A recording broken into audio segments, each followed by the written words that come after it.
So welcome to your reading. First of all, I feel like you definitely have a lot of love and emotions for someone, and this person is stirring up a lot of affection within you. Like you really care about this person. And I feel like for some of you, it's to the extent where even if you can't be with them, you will care about them no matter what. So it's like a very deep soul connection that you have with another person where you want them to succeed, you want them to be okay, you want them to be happy even if it's not with you. And so you help out this person possibly behind the scenes. I'm getting like you falling in love with someone who you consider a friend, and behind the scenes you do a lot of things like for them. You could offer them advice. I feel like they're coming to you for advice because you have a very balanced way in which you see the world. So they kind of come to you. They're like, "I'm planning to do this. What do you think? What are some of the potential pitfalls?" And I feel almost like a sense of like liking somebody who you consider a best friend, where you just want them to be happy and you want them to, you want them to be yours, but if they're not going to be with you, you just want them to be happy. So I do feel this immense sense of unconditional love that you have for another person. It shows up here as your energy, the Ace of Cups, okay? Having love for somebody, feeling this immense, immense love overflowing out of your heart to another person. And I feel almost like there is something here in the spread that's telling me something is not getting off the ground. You could be working with this person, they could be a friend, and so you might not want to mess up the working dynamics or the friendship. And as a result of it, you don't let your feelings known, even though you feel it immensely. The person that you're dealing with, they show up as the Ace of Wands. I'm drawn to the scars. This is somebody that might have a lot of scars on their hands. Like physically, literally, they might have a lot of scars. Or it's somebody that really grabs life by the horns. They're adventurous, they're risky, they might not stay around in one place. They're trying to make a lot of things happen for themselves. They're also somebody that you might feel they're not going to stick around. So I don't want to I don't want to kind of like limit their options. I don't want to keep them with me. I want them to roam. For some of you, you might be dealing with a fire sign, Sagittarius, Aries, or Leo.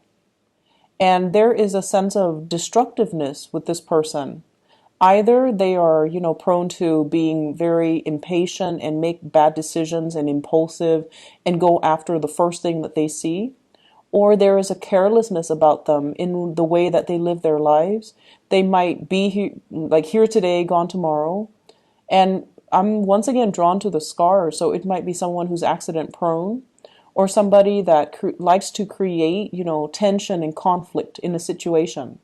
And so as much as you care about this person, I feel like you don't feel safety in their love, or you don't feel like they're the right person for you, even though you feel an immense sense of attraction and just kindness and like this soulful connection that you have with another person.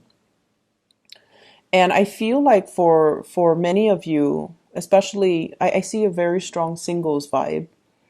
For many of you, you're not short on suitors, you're not short on attention from other people. But there is somebody in your midst that is very dynamic, very different, very colorful.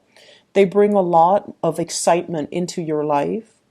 If you feel like you've just been going through the motions, working hard and just getting through things, work and home too, then I feel like this person, they bring a breath of fresh air, or they're so exciting to be around.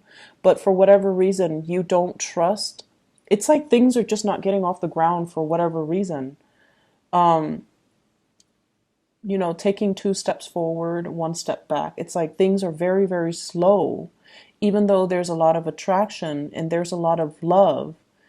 something's not getting off the ground. So I'm inclined to believe like could be a friend that you're falling for, or somebody in your work environment, and you don't want to ruin the dynamics. The person could also have a lot of suitors. This is a card about communication and the arrows of love.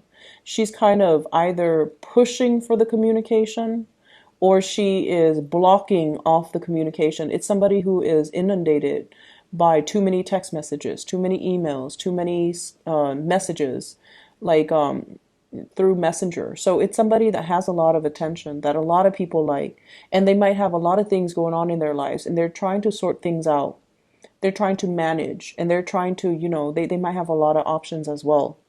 And so you see them as someone who's quite popular, very dynamic, very fun to be around, but you fear that as much as you love them and as much as you feel for them, you just you feel like they're not a safe choice. They're not a traditional type of a person that you would, normally go for. They're different. And so it can feel a little bit scary. It can feel a little bit scary. I feel like you're dating somebody or interested in somebody who is very different from the types that you dated in the past. So I feel like some of you, if you've been dating, for example, investment bankers, you're now drawn to, like a football coach. So it's like something very unconventional, and it's thrilling and exciting. It's somebody with a really good, like they have a lot of life experience under their belt. And it's somebody that has traveled a lot. It's somebody that is, they see the world as a place to explore. And if they come to you and they're like, hey, let's go exploring, you feel like you can't really trust them to be a good relationship partner. Just because they're more adventurous, more daring, more of an adrenaline junkie, you feel like you can't really trust them as a relationship partner. But I feel like your assessment might not be accurate. They might be, into the adrenaline rush, but that doesn't mean they're going to carry that into their relationship and say like, oh, I'm not monogamous, because one person's not enough for me. I don't feel that way. So I feel like, what they do to find the thrill in other areas of their life doesn't really translate over into their love arena. So I feel like you might need to, really look at this person and how their patterns in relationships and how they live their lives. But I feel like they're very honest and very truthful. But I feel like something's not really getting off the ground because you fear the connection. I feel like for others of you, there's another relationship partner as well. And what I have is somebody that's offering you something very solid, someone who's very hardworking, somebody who's like a safer choice. They're predictable, they're romantic, they're also like, they don't leave when the going gets rough. And they're somebody that stays around. They don't really like to experiment. They like the tried and true, and they're like a creature of habit. And I feel like it might be an earth sign, a Taurus, a Virgo, or Capricorn. And I'm also feeling like you might be drawn to a workaholic, not an alcoholic, a workaholic, someone that takes their jobs really, really, really seriously. They might be a little bit dull and boring, and they're all work, work, work, and they don't really talk about anything else. And I feel like you want to offer this person some fun, some excitement, but it just seems like you can never get past that friend zone, okay, for whatever reason. It might be the environment that you're in. So bring them out of that environment and bring them into your world, and then introduce them to new things. I feel like it's just a matter of you taking the initiative to kind of bring them away from their natural habitat and then crossing over to your world so you can show them some fun. You can show them how you do things so that the two of you can be alone. So finding alone time, I feel like if there's a stalled relationship or if things are just not really getting off the ground, finding a way for you to kind of bring them into your world, either solicit them for a date or, tell them to meet you for coffee, or tell them to, hey, why don't you take a break from work and come with me for a walk? Be very, very nonchalant about it, or be very like, just, be very, just don't come into it expecting, let's have a big date. Just so you can make that initial connection with them and then get to know them a little bit better, because I feel like your initial assessment might not be accurate about a specific person. And so I feel like there is someone who's very exciting, and there then others of you who are dealing with someone who's like all work and no fun. And you find them really, really fascinating as well, even though, right off the bat, you feel like, oh, they're boring. They don't seem like they have anything else. They're just like so work focused. But I feel like your assessment of a person might not be accurate for this week. But either way, I feel many of you are naturally very, very drawn to another person, and you want to spend the time with them. I see many of you kind of like, every time, in conversation with other friends or other people, if their name comes up, you kind of, it rattles you a little bit. And I see somebody like right outside your door, you're outside their door, kind of hovering, trying to rehearse in your mind, like, what should I talk to them about? How should I need to plan out the conversation so that I have something to say. Otherwise, there's going to be that awkward silence. So I feel like you're trying to rehearse a conversation in your head, or you're trying to think of like talking points so that the conversation doesn't lag, or there's no lull in the conversation, and that would in turn, create the awkward silence. I see you wanting to get to know somebody, wanting to like, get them out of their element so that you can get to know them more on a personal level. But nothing is really being done. It's like admiring somebody from afar, but there's no concrete actions taken from your end to make it a reality. Okay, so this is something we need to work on. We need to make our intentions a little bit more known, and we need to be a little bit more verbal with, hey, why don't you take a step away from work and, go for a walk with me or get some coffee with me? Or you can say like, you've been working really hard. You want to take a break and, do this with me? I feel like that would be a really non-threatening, non-committal way to spend time with somebody in a platonic way without giving your intentions away. So if you don't want them to know that you like them, but you want to spend one-on-one time with them, it would be a really good way for you to, get your foot in the door, okay? Other areas of your life, Libras, I feel like the emotional life spilling into this spread here.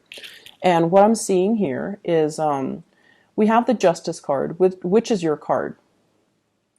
And what it's telling me is there needs to be a better balance of emotions and in the work environment, okay?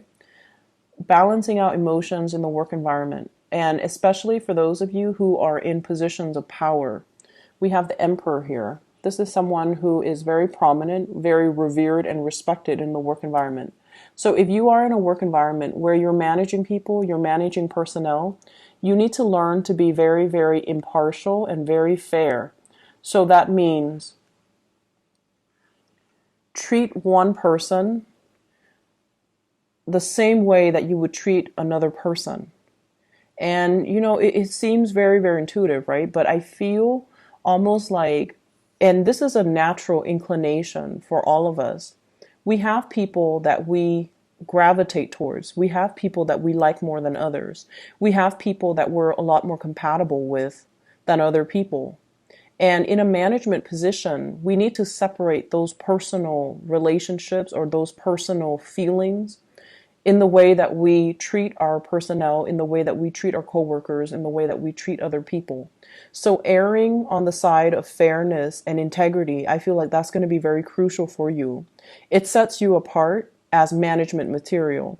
And it also creates an environment, like a really good working dynamics in the team atmosphere, where people can come to you because they know that you are very impartial, and they know that you are fair-minded, and you won't, so that you will give proper advice to everybody. So I feel like, being a lot more impartial, being more understanding, and being a little bit more it's like taking the moral road, okay? Taking the high road, living up to your true potential, being a really good leader, and being very impartial in how you deal with your subordinates. And then for others of you who are not in management, supervisory, positions, I almost feel like you might be experiencing this in a work environment where you are admiring somebody because of their ability to solve problems or their ability to be very impartial and very fair. Even if they don't like somebody, they don't make it known. They just treat everybody like one person is exactly like the next. And I feel like that's really going to create like a paradigm shift within you. And I feel like you are in awe and admiration of this person. I see some of you as well, thinking about possibly shifting into a new work environment or having to travel a lot for work. I see you signing up for assignments. I see you as well.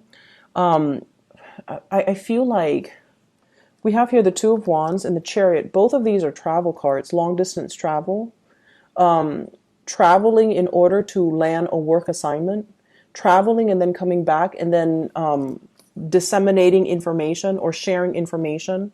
So I see like you traveling from one place to the next, or going from your branch to another branch, seeing how they do things and then bringing that information and that knowledge back to your company and talking to a higher up, a supervisor or manager, and sharing the information. I see some of you as well, sometime for this week, being called upon to kind of like provide honest feedback on a person. And I feel like if you're one of your employees or one of your coworkers might put you down for a reference and you're getting some callback.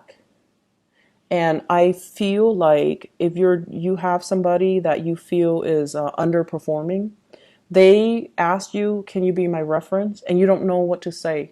You don't want to lie and say, yes, I will give you a sterling, letter of recommendation. But at the same time, you don't want to say, no, I will not, and hurt their feelings. So there are a lot of like middle ground things that you kind of need to work on. And there are just, honesty is the best policy. Okay. Don't worry about upsetting people. If they're upset, that's kind of on them. You need to be truthful and honest. And I just feel like you're kind of stuck between a rock and a hard place. You don't want to hurt someone's feelings, but at the same time, you might not feel like you want to recommend them for something. So I see that element coming in here. And I see you, whenever you're in a work environment, you work really hard.